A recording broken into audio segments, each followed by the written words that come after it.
Bonjour, merci de me suivre sur ma chaîne. Chaque jour, je suis heureux de voir de nouveaux abonnés. Bonjour mes amis, j'espère que tout le monde va bien. Alors aujourd'hui vous êtes chez moi. On va faire un petit tuto très spécial. Je vais vous présenter deux cannes. Et je vais vous montrer comment apprendre à fouetter. Alors je vous envoie le titre et on se rejoint après. On y va!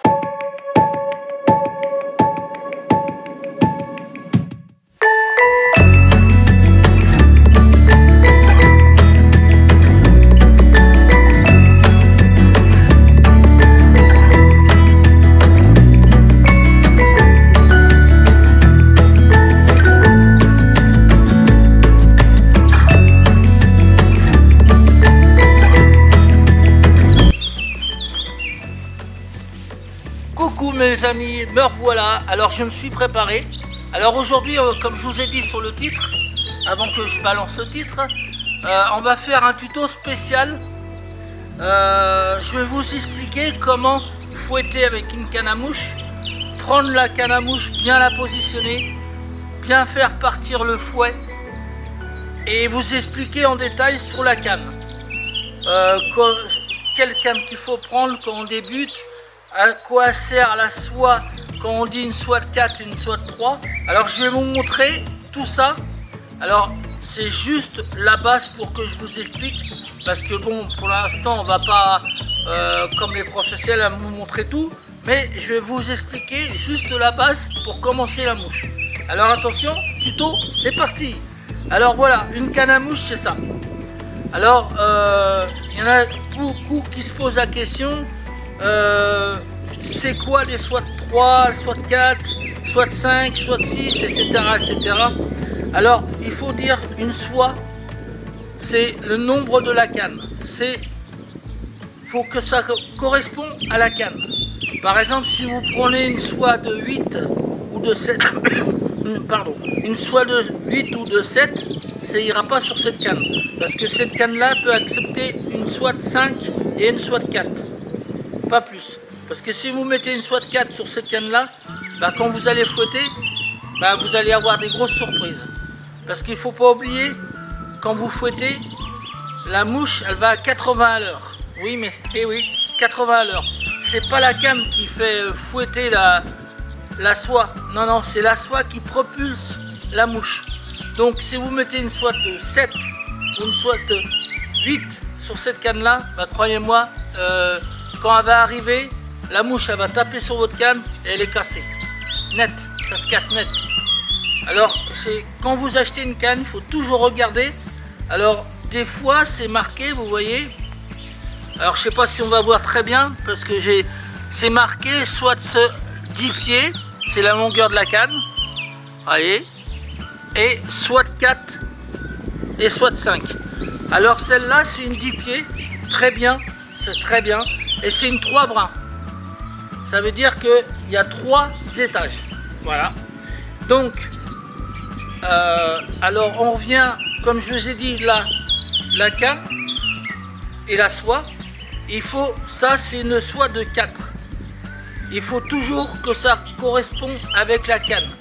Comme c'est marqué sur la canne soie de 4, vous achetez une soie de 4. Pareil pour le moulinet. Alors un moulinet, il y a plusieurs moulinets. Sur les moulinets, c'est marqué soit de 5, soit de 4 ou soit de 3. Et même il y a des soies de 2. Et des soies de 2, c'est encore plus sensible. Donc moi, ce moulinet-là, je peux adopter une soie de 5, une soie de 4. Et même, je ne sais pas sûr, une soie de 3 sur mon moulinet-là. Donc, quand vous achetez une canne, vous commencez à débuter à la mouche, il faut toujours prendre la soie qui correspond avec le moulinet et avec la canne. Par exemple, comme je vous ai dit tout à l'heure, si vous prenez une soie de 8 que vous le montez sur le moulinet, c'est pas la peine.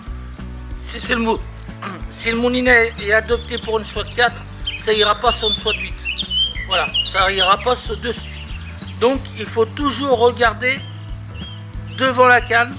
Il y a marqué la taille de la canne, il y a marqué la soie que vous pouvez adopter sur la canne.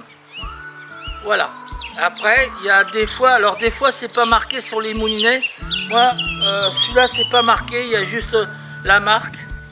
Mais on demande avant d'en acheter un. Alors les moulinets, vous en avez tous les prix. Pour débuter, vous en avez pour 49 € un moulinet. Voilà. Donc il faut, quand vous achetez une canne, il faut toujours regarder le moulinet. Quand vous achetez le moulinet et la canne, si ça correspond à la soie que vous achetez, et la canne, si ça correspond la canne, quand vous achetez la soie qui correspond à la canne. Voilà. Vous me suivez?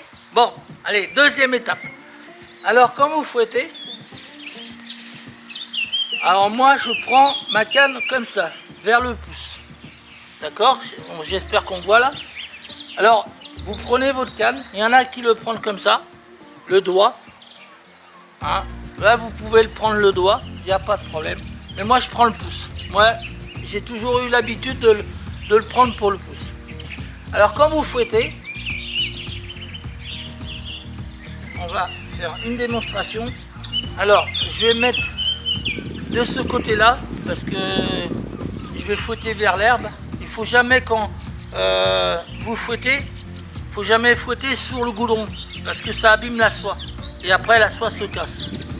Alors, quand vous fouettez, vous prenez votre canne. Alors, soit vous le prenez avec le doigt, ou soit le pouce. Peu importe. Il y en a qui le prennent avec le doigt parce qu'ils se sentent mieux avec le doigt. Il y en a qui le prennent avec le pouce. Moi, je le prends avec le pouce parce que je tiens mieux la canne et je suis plus décontracté et je suis bien avec le pouce. Alors, on laisse tomber la soie. La queue de rat, on la laisse par terre. On tire un peu de soie. Voilà. Alors, pourquoi je mets la soie par terre? C'est la distance que vous allez parcourir. Par exemple, si je veux faire jusqu'à Montmartre ou jusqu'à Paris, bah, je tire jusqu'à Paris. Non, je plaisante. Alors, voilà. Vous prenez de la soie par terre. Vous la laissez par terre. Avec ce bras-là, vous prenez la soie là. Voyez? Alors, vous ne la serrez pas. Non, non, non. Juste à la caresser. Vous voyez? Après, hop, voilà. Alors, un peu de soie par terre et la soie, il faut qu'elle soit tendue. Vous allez voir pourquoi. Alors, vous prenez votre canne, vous mettez comme ça et vous fouettez. Voilà, attendez. Là, je vais mettre un peu, voilà, parce que là, elle n'est pas partie. Alors, les pieds bien ici. Le corps bien droit. Et quand vous fouettez, vous mettez votre canne comme ça. Voilà.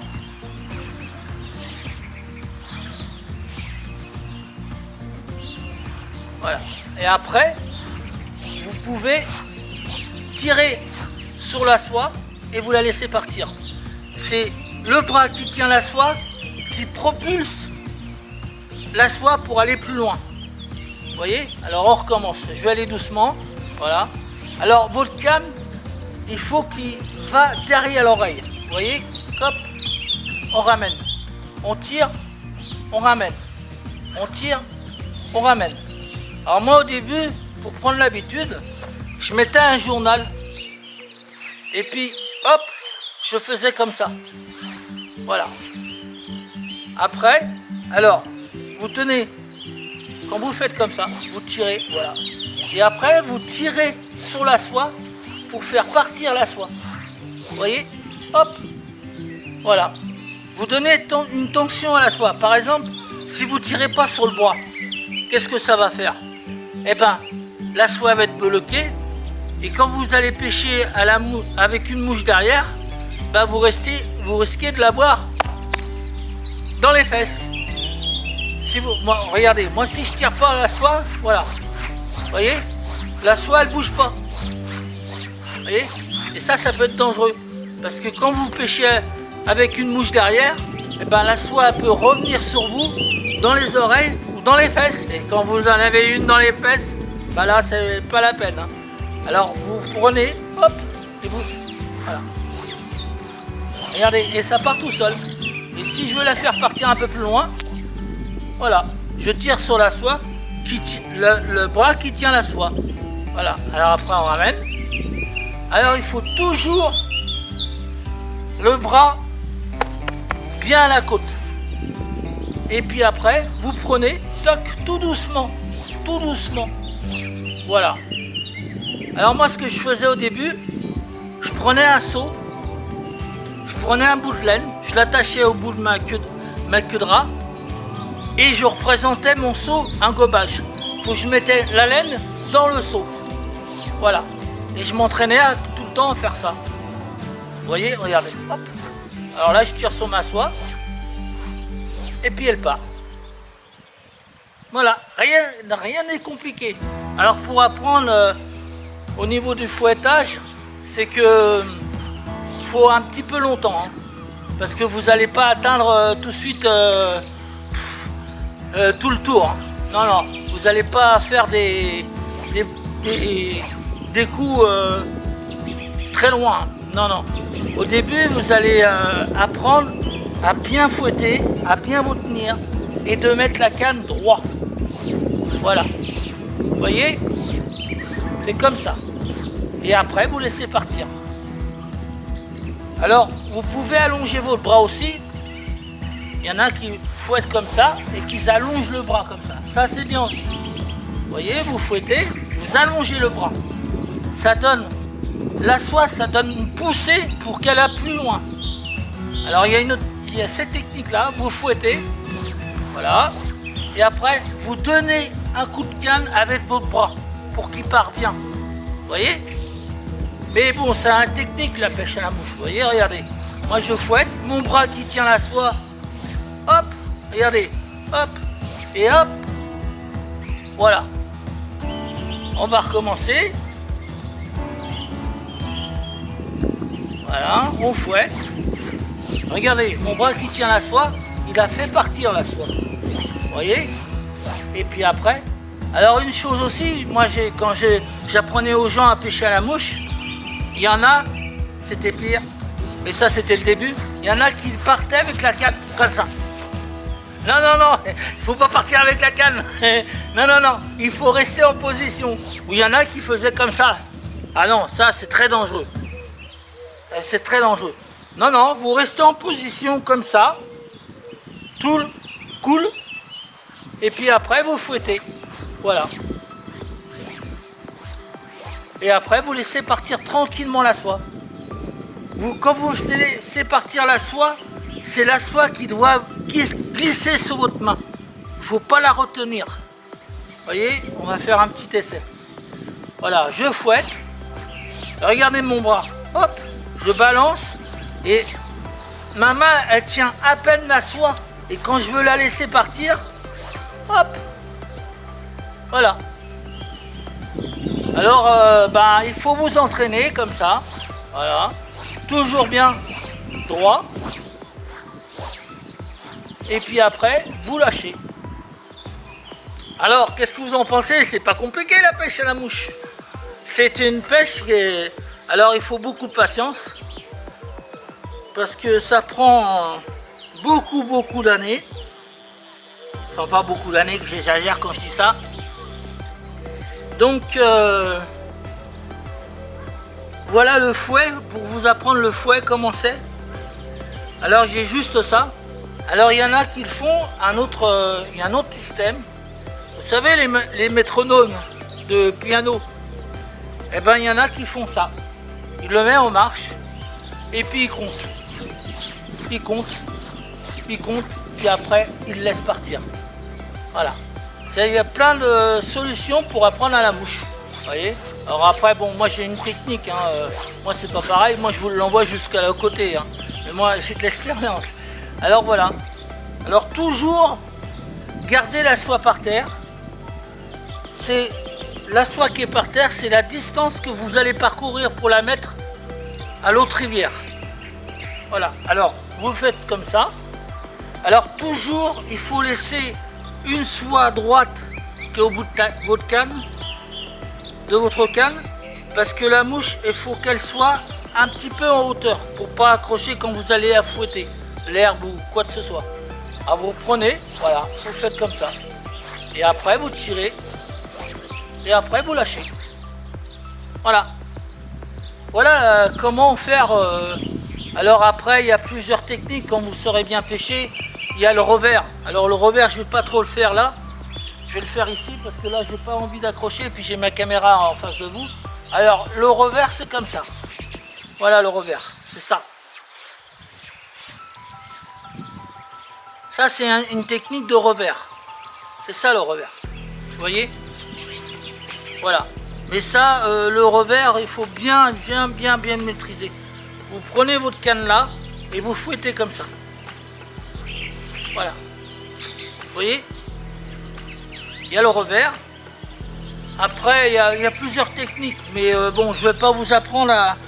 Déjà, je vais vous apprendre à fouetter. Coucou, je suis là. Donc, attendez, parce que là, voilà. Je vais vous apprendre juste à fouetter, à tenir une canne. Alors, comme je vous ai dit, hein, il y a une façon. Moi, je le tiens comme ça, mais vous pouvez tenir la canne comme ça. Ça dépend de vous. Hein. Vous voyez, avec un doigt ou avec le pouce, ça dépend de vous. Ça dépend de quelle position vous sentez bien. Voilà. Alors, vous voyez, c'est tout simple. Hein. Mais la seule chose qu'il faut faire attention, c'est la canne, la soie et le moulinet. La soie, il faut qu'il correspond au moulinet, et la soie, il faut qu'il correspond à la canne. Voilà, c'est tout simple. Alors, vous avez des cannes de 10 pieds, celle-là 10 pieds. Vous avez des cannes de 11 pieds. Après, vous avez des cannes de 8 pieds, de 9 pieds. Et puis voilà, etc. Mais voilà une canne. Alors après, ben, quand vous en avez une, ben, vous en avez. Après, vous êtes pêcheur après. Hein. Mais après, il faut avoir le coup de main pour fouetter. Voilà. Vous voyez. Après, vous balancez. Alors, comme je vous ai dit, le jour que vous êtes prêt, ben, vous achetez une canne. Après, ben, vous mettez le seau un petit peu loin. Vous mettez une laine et puis vous représentez le seau à un gobage et puis vous mettez faut que vous mettez la laine dans le seau. Voilà. Et le jour que vous réussissez 15 fois comme ça ou 5 fois comme ça, ben là, commencez à pêcher en rivière. Mais pour apprendre, il faut être patient, il faut apprendre pendant 3 ans. Voilà. Alors bon bah. Simplement, c'est juste qu'il faut faire attention, comme je vous ai dit, la canne, le moulinet et la soie. Voilà. Donc, mais la pêche à la mouche, c'est pas compliqué, hein, vous savez. Hein. C'est facile. Il faut apprendre, mais il faut être très patient parce que c'est très long pour apprendre. Mais quand vous avez une canne et quand vous commencez à bien fouetter, bah alors après, c'est le summum. Après, il n'y a plus de problème. Voilà mes amis, c'était un petit tuto spécial. J'espère que ça va vous plaire. Et puis merci pour vos messages et puis merci pour tout. Puis continuez à vous abonner parce que vous voyez là, l'abonnement qui est là-haut là. Voilà. Alors continuez à vous abonner parce que ça me fait tellement plaisir. Alors de temps en temps, il y aura des petites vidéos comme ça. D'autres vidéos aussi. Parce que là, je vous prépare plein de surprises encore. Mais ça prend du temps. Ça prend du temps pour faire tout. Pour les monter, tout ça. Donc... non, je croyais que j'étais emmêlé. Donc voilà. Alors je vous prépare d'autres vidéos encore. Celle-là, je vais la mettre sur YouTube bientôt. Je vais la préparer. Je vous la mettrai. Et puis encore un merci de me faire confiance. Et puis merci pour tout parce que les messages que je reçois ils sont super bien. J'en suis content. Donc j'espère qu'il y aura plus d'abonnés, il y aura plus de gens qui viendront sur ma chaîne. Et on fera plein de choses parce que grâce à vous je peux faire plein de choses. Je peux aller un peu partout. Là j'ai encore découvert d'autres rivières qu'on va aller peut-être demain. Je sais pas, je suis pas sûr parce que j'ai plein de boulot aussi. Donc je vous ferai découvrir autre chose. Et puis encore autre chose. Et puis continuez à vous abonner parce que j'insiste. Parce que c'est grâce à vous que je peux... Des abonnements, que vous êtes abonnés, c'est grâce à vous que je peux continuer. Et peut faire plein de choses derrière aussi. Donc j'ai encore des projets, mais il y en a qui vont se réaliser, il y en a qui vont pas se réaliser. Donc continuez à me soutenir et puis on fera des grandes choses ensemble, ça je vous le promets. Alors j'espère que ces tutos ça vous a plu. On en fera des petits tutos comme ça, une fois de temps en temps. Donc je vais vous laisser mes amis. Et puis je vais vous dire à une prochaine fois. Et puis un bon dimanche pour vous. Et puis j'entends la musique de fin là. Eh oui, je suis désolé, on se sépare mes amis. À une prochaine fois et puis à bientôt.